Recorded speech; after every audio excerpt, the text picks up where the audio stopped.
Hi, everybody. This is Patti Negri. Welcome to the Witching Hour. Yes, the hour of the day when the veil is thin and magic happens. I have some very amazing and accomplished magic for you today. Let me introduce you to my new friend, Diana Wentworth. She is the best-selling author, New York Times best-selling author of like 7 or 10 books, including 2 Chicken Soup for the Soul books. I mean, she's hanging out with the top of the top because she is the top of the top. She has a book, she has a Lifetime movie, has bought the rights to her movie about her and her deceased husband. So she's already right up our alley, isn't she? So I'm going to let her explain more because I lost her whole thing on my phone that's haunted. So let me introduce to you Diana Wentworth. Diana, thank you so much for coming on the show. Oh, I'm so delighted to be here. This is just so much fun. Yes. Yeah, we have a beautiful, loyal audience who just wants to learn, So you are one of truly the most accomplished, empowering women power I've got to meet today. How did Diana Wentworth come along? I've just had the most incredible life, honest to God. I have expected magic all my life, which is the name of my 11th book, which I'm just finishing right now. And it really started very young. I heard a voice when I was about 9 or 10. I was terribly lonely. And it said, nothing really bad will ever happen to you. And I remember thinking, well, that's cool. Where did that come from? And I also had a sense at the time that it didn't mean I was going to just live this circus every day, a party, that everything that happened to me would either be a gift or a curse. And it was really kind of up to me. And then the thing I think that really brought it to my attention, I was at UCLA in a sorority. And one day they were playing the music really loud. And I said, hey, can you turn the music down? And someone said, oh, Diana doesn't like Elvis Presley. And I had this sudden feeling, I thought, and I said, actually, I do like him and I'm going to date him someday. I mean, and this just leapt out of my mouth like a frog, and of course I was as stunned as everybody else. But what happened was 2 months later, my mother took me on a trip to Europe. We stopped in Paris at the Prince de Galles Hotel. And a kid on our tour came running up to me and said, Diana, Elvis Presley's in the dining room. And I'm too scared to ask him for his autograph. So I just went marching in with this kid and talked to him. And long story short, I've written about this in 2 of my books, but long story short, he invited me to go to the Lido nightclub with him that night. And that was the beginning of a wonderful friendship. And I have letters from him. But I mean, how did I know that? I mean, it was like things like that just don't happen. And I began to pay attention then. And so I've really basically spent my whole life trying to spark delight in people. That I found when I was a kid, I ask people when I'm coaching, and I say, what games did you invent for yourself when you were 7? Because that's a really key age. And I remember just wanting to be a waitress and a short order cook and run a restaurant and serve people all this fabulous food and delight them. And so delight has been the word that has kind of run my life. How can I delight other people? How can I connect people all my life? And that started out with a cooking career that was amazing.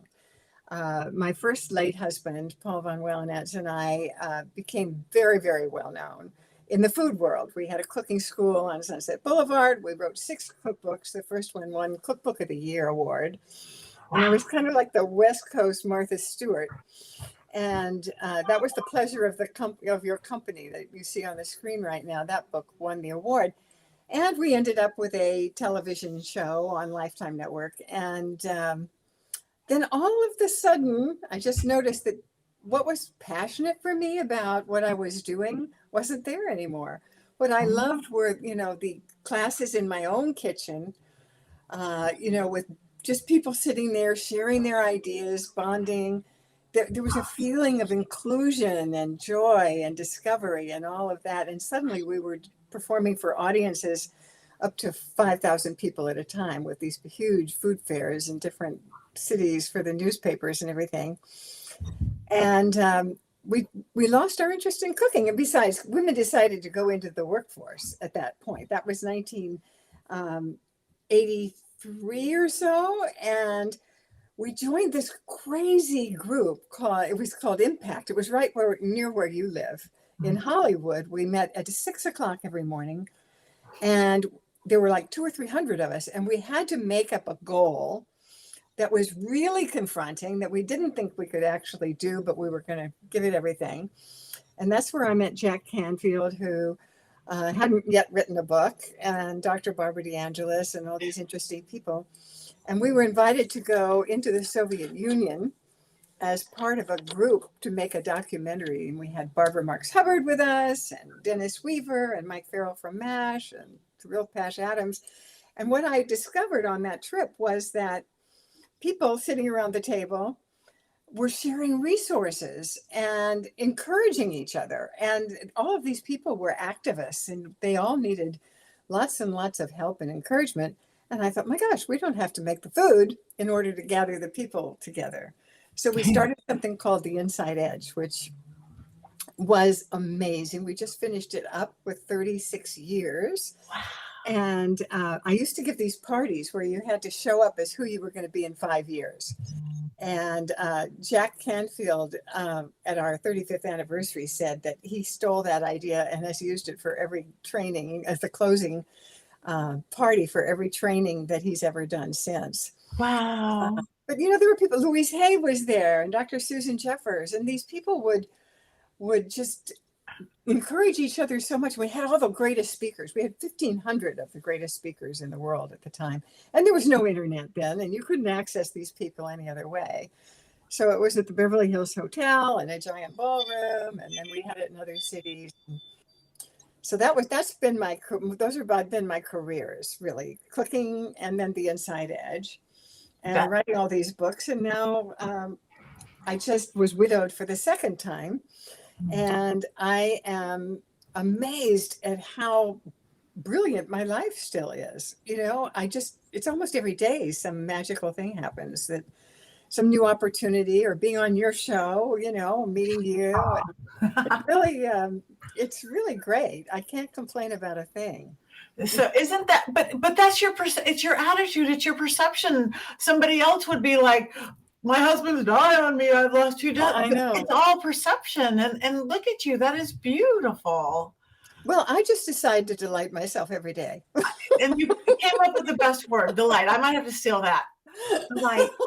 Don't take it too far, because I'm kind of attached to it. Yeah, no. I'll always give you full. Diana would say delight. Yeah. That is amazing. So tell me about the story with your first husband. Oh my gosh, my story with my first husband. Let me grab my book. This is the most wonderful book. It took me 10 years to write. Wow. And he was my passion. I met him so magically in the lobby of a Hong Kong hotel. I had gotten all dressed up, went and stood down in the lobby like at 6 o'clock in the morning, not knowing what I was doing there. Hotel lobbies are good for me, actually. And the elevator door opened, and out walked Paul von Welanetz. And I looked at him and I thought, oh my God, that's the best looking man I've ever seen in my life. And 3 days later, we were engaged. So Wow. We had this passionate marriage. He was just a fabulous man. And he loved making food beautiful and all of that. So he joined me in my cooking classes, and the women loved him so much. And we were the only cooking couple out there at the time, you know, so that was just a blast. Just fantastic. And then 25 years later, just after our 25th anniversary, we had celebrated and gone to light a candle after dinner about the next 25 years, and neither one of us could think of anything to say. And I remember this thought going through my mind of, is this our last anniversary? And the next day he was diagnosed with terminal cancer.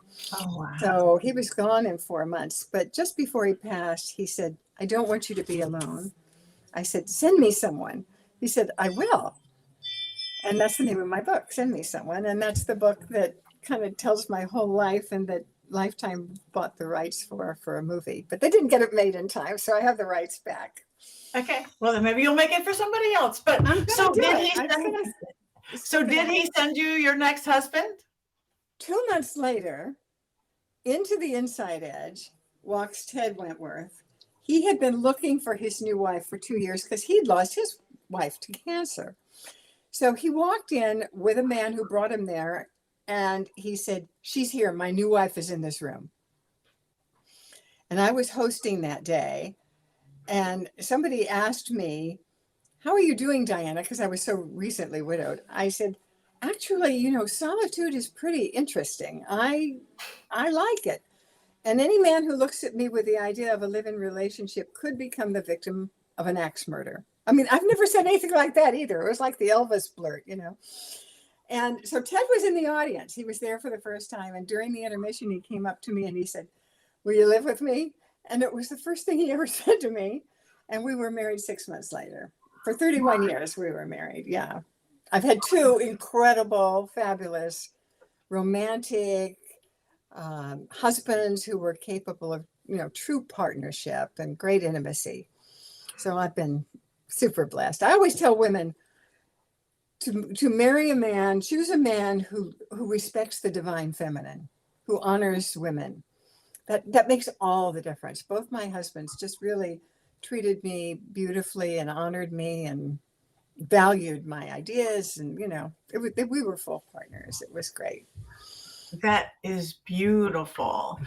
So now I know many people are watching or listening and they're going, "Oh my gosh, how did this woman accomplish all this stuff?" And I know you coach in this. If somebody's sitting there, as probably everybody on the planet, my life is a mess. I don't know what I'm doing. Pandemics, work, I'm confused. I do or don't have love. It's not good. What's like the first thing you even tell? Do you go start somewhere? What are you going to do? It's very important how you start your day because, your thoughts, you can choose any thought. But what happens? We wake up, we're humans.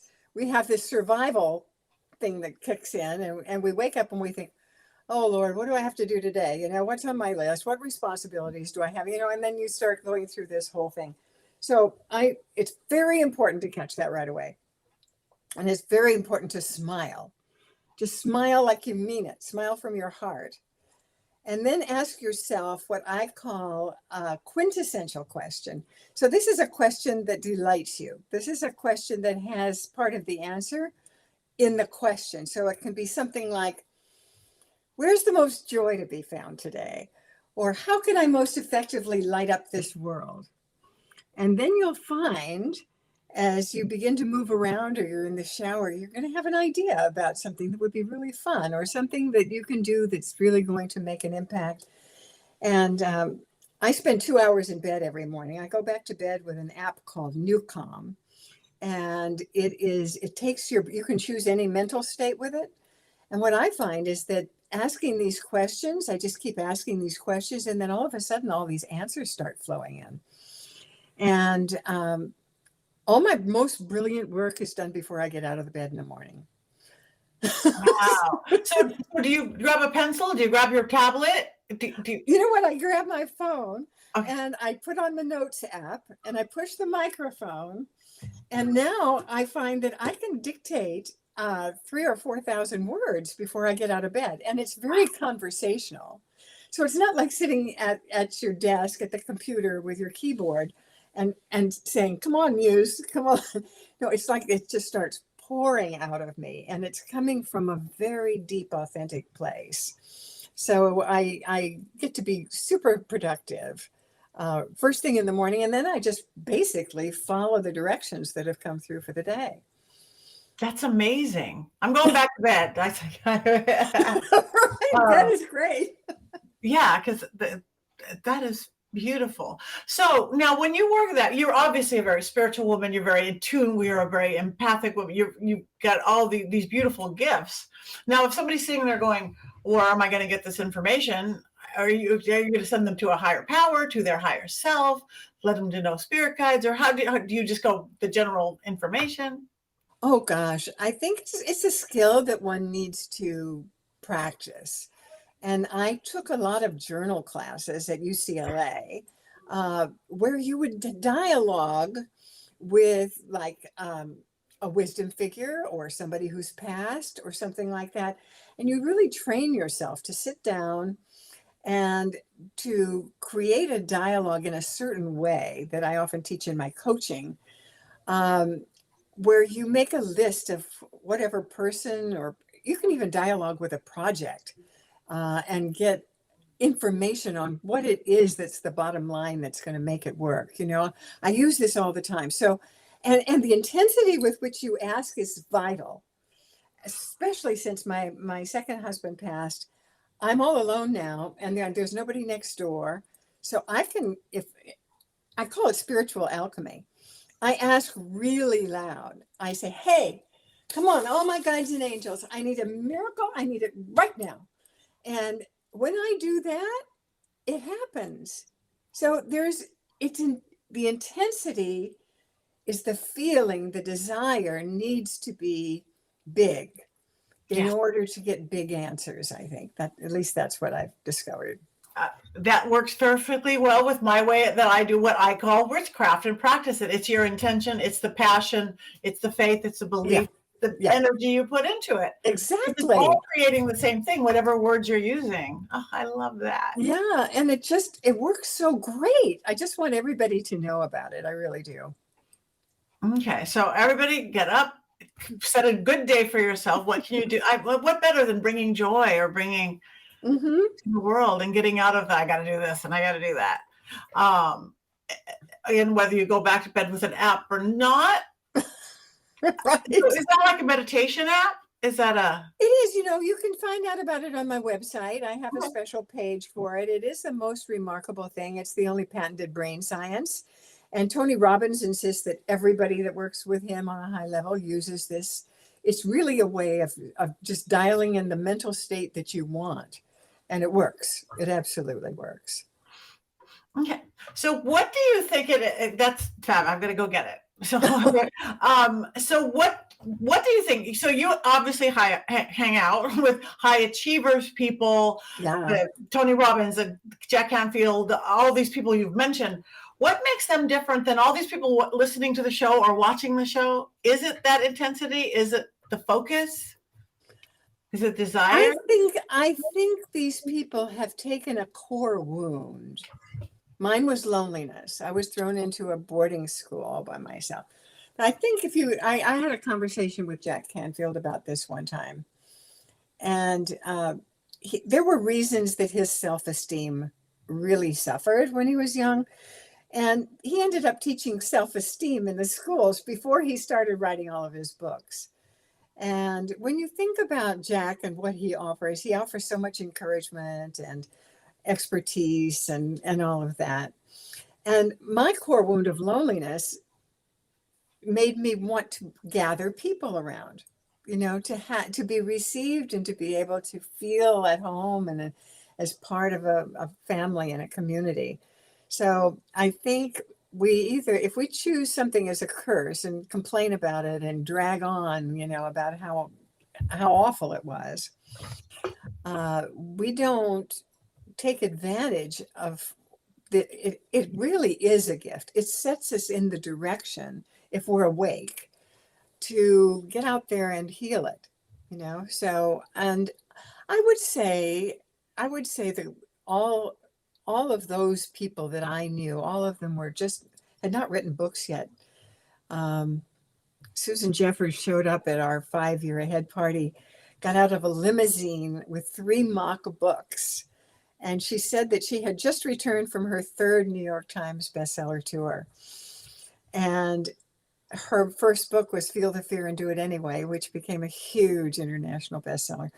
And she wrote 2 more in those 5 years. So, I mean, there's something in us that'll wake up if we will go back. I take people back in 7-year increments in their life to find the red threads.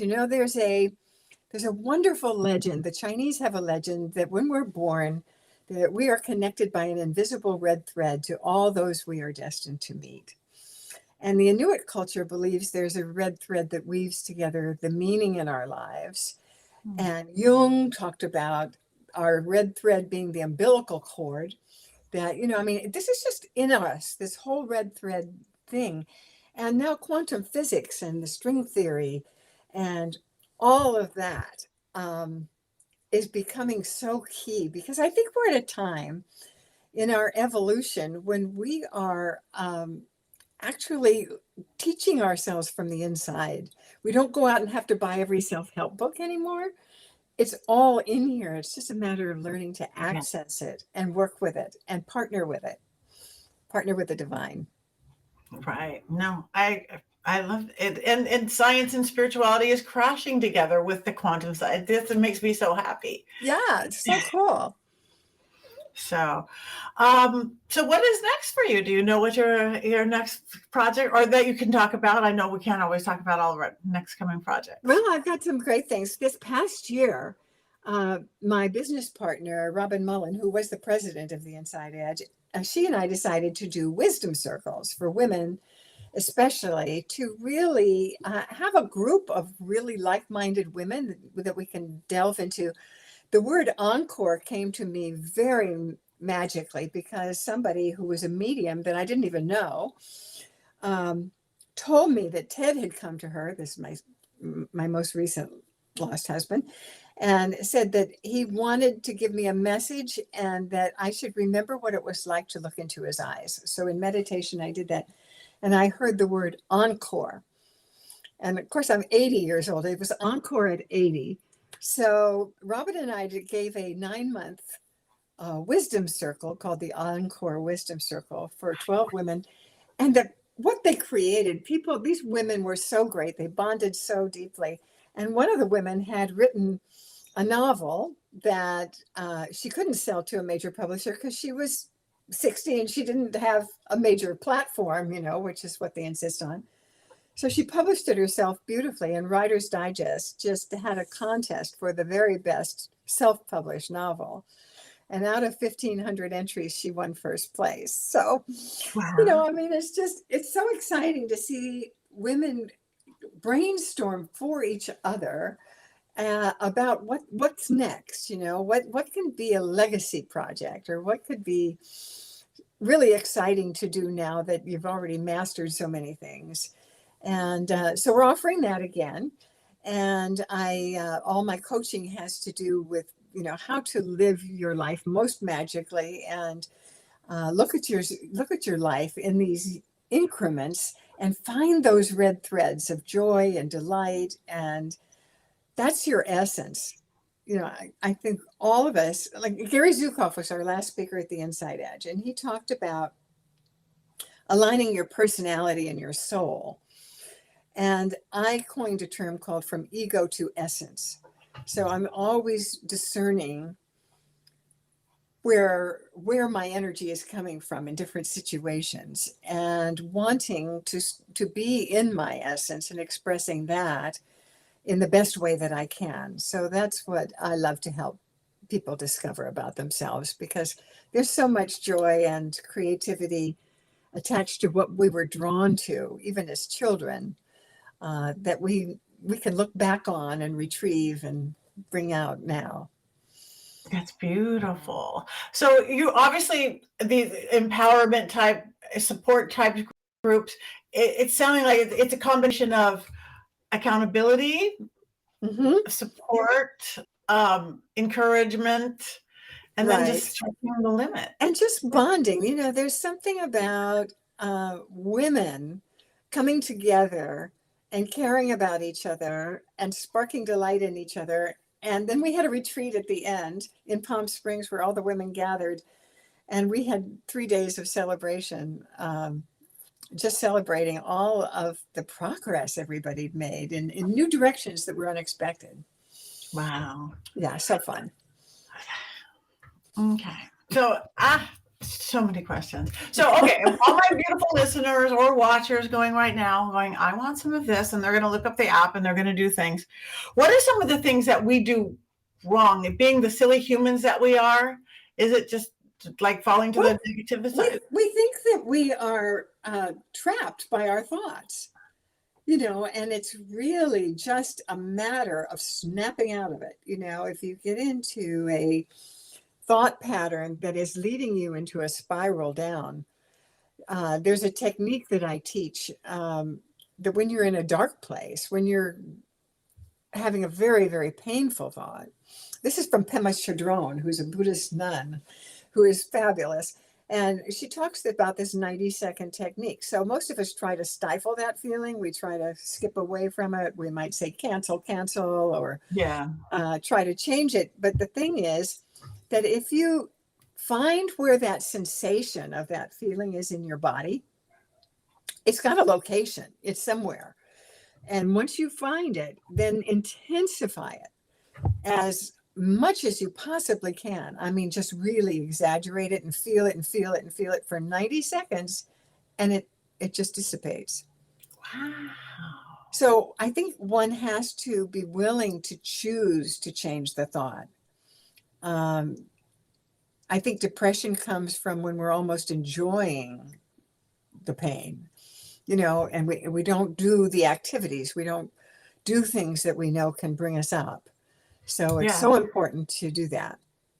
I love that, because I'm the first where in the body is it, because it's going to be somewhere, but I have never done the intensify it there before. So new techniques. This is beautiful. Yeah, feel it as much as you can, because otherwise it won't go away. Yeah, you don't want to bury anything. Right. No, yeah, we don't want to have to go dig that up. It's just, and it's easy. It really is.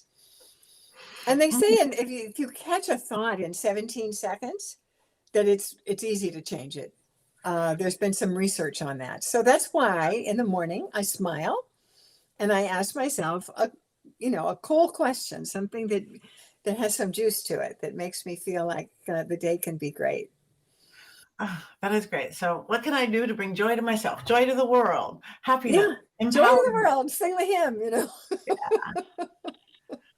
So how do you think, before we go, so we're just hopefully coming out of this crazy 2-year pandemic. The world looks crazy to people. I mean, there's always been unrest and strife, but it's never been to the state of Instagram, Twitter, 500. We're bombarded with it. And this very, very scary for the world pandemic. We've never gone anything in our lifetimes like this. Mm-hmm. Do you see more people like going, oh wait, I have to do something, like taking programs like yours, coming into finding something to just? Well, I think we're becoming more alive than alive. I really do. When we are aware that we can be taught from the inside out, that there's all the wisdom, there's so much invisible help. I mean, this, Patti. There's so much invisible help available to us.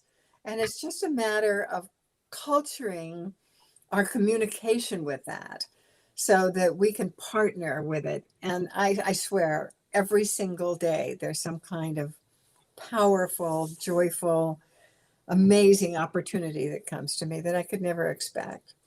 And that's available to everybody.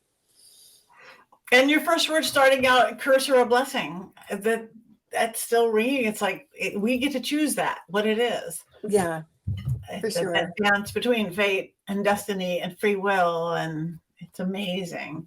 Well, it's just so much magic. I mean, how in the world do I meet my husband in a hotel lobby like that, and standing there for no reason? When you follow these impulses, like suddenly I'll go for a walk and I meet the most interesting person that I could meet and get invited to do something else. And, it's just, trust it's here. We are the divine in action. Yes. Yeah. Thank you. Thank you, Diana Wentworth. Please tell my people now that they are all intrigued and hanging on your every word. You can reach me at dianawentworth.com. That's my email, but you can just go to dianawentworth.com and scroll through the pages. There are all sorts of interesting things there that are coming up, including Women Gone Wild, which you and I are doing together. Yes, I'm very excited. Yeah. New project. And that's where I get, and again, I had the honor of having a coaching session with you, and it's brilliant. Thank you. I loved it. I love working individually with women. I could see shifts just right now, it's so great. Easy as we allow it. So thank you, you guys. check her out, buy her, get her books, and books are probably available everywhere, right? Yeah, Amazon has everything. Yeah, everything. So thank you for bringing your delightful magic to Oh, Witching Hour. thank you. What a joy to be with you. I just loved it.